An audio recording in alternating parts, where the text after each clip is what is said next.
Hi everyone, Patrick from North52 here.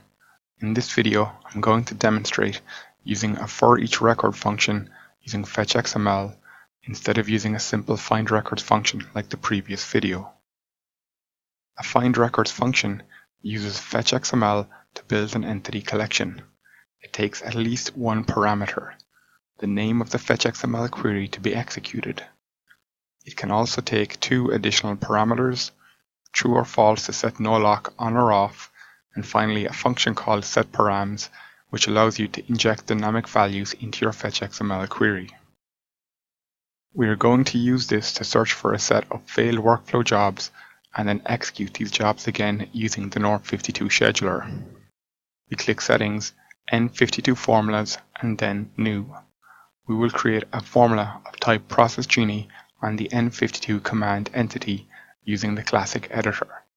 A ProcessGenie is the North52 version of a custom workflow extension. The ProcessGenie will run against the N52 command entity, as the workflow that is being rerun could be against any entity type. We then save the formula. The first thing we do is create an advanced find to look for these workflows. In this example, we will search for failed instances of the test process workflow. What the workflow actually does here is not important, as you can use this method to rerun almost any failed workflow. We search for workflows that are in a failed state, where they were created today, and the name of the system job is test process. Next, we download the Fetch-XML and open it with either Notepad++ or standard Notepad. Opening it with Internet Explorer can cause some difficulties, as Internet Explorer has a bad habit of adding additional characters that can result in malformed XML when copied into Dynamics. We copy the Fetch-XML, open the Fetch-XML tab in our formula, and then click plus. We paste in the Fetch-XML into the bottom window and then set a name for the Fetch-XML. In this case, we will call it Find Failed Test Workflows. Before we save the record, we will make one change. We remove the value from name and instead replace it with open curly bracket 0 close curly bracket. This will allow us to inject the name dynamically into the Fetch-XML when it is being run using the setParams function. Save the Fetch-XML and then return to the formula. This formula will use a simple ForEachRecord function, but this time we will use a findRecords FD.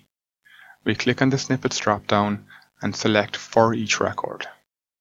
Delete the sample findRecords and click on the Functions tab. Hold on the Shift key and click on the findRecords FD function name. This will bring up the function wizard. We open the Fetch-XML tab on the left-hand side and click the name and then click Generate. This adds the basic syntax for a findRecords FD function to the formula, but we also need to add the setParams. This is what we will use to inject the name into the Fetch-XML. The first value entered is injected at the 0 slot, the second at the 1 slot, etc. You can add as many as you need. In this example, we are only injecting the name of the workflow we want to find, test workflow. When the ForEachRecord executes, it will generate a collection of these failed workflows. We then delete the default value that was added by the snippet. Next, we need to rerun the workflow, so we use the execute workflow function. We search for execute workflow in the Functions tab, hold on the Shift key, and click on the name. This will bring up the wizard. Execute workflow takes two parameters, the name of the workflow we want to run and the GUID of the record we want to run the workflow against. We will use the regarding object ID from the failed workflows as the target entity GUID. This will be the current record regarding object ID, and we select the workflow we want to rerun from the dropdown. We then close the ForEachRecord and save the formula. Make sure to keep a record of the formula shortcode, as you will need that for the global action. The next step is to create a new process of type global action. We will call it retryfailed workflows. There is a bug with how Microsoft executes the Fetch-XML at runtime to look up the unique name of an action. So we use a workaround for this by copying the end of the unique name into the workflow name.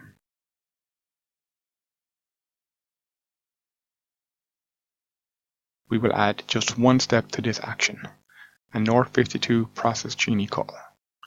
We paste in the shortcode from the formula so the process genie knows which formula to call, in this case PHS.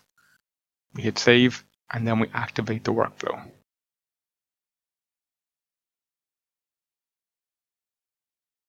The last step is to set up the schedule to execute this action. We navigate to Settings, N52 Schedules, and then open a new schedule. Set the schedule name. In this example, I'm going to use Nightly Retry of Failed Test Workflows. Next, we set the frequency of the schedule, how often you want it to run.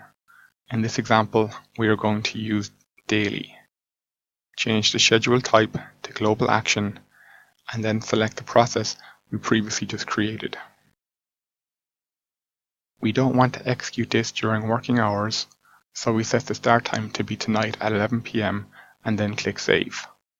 Finally, we click on N52 Commands Start Schedule.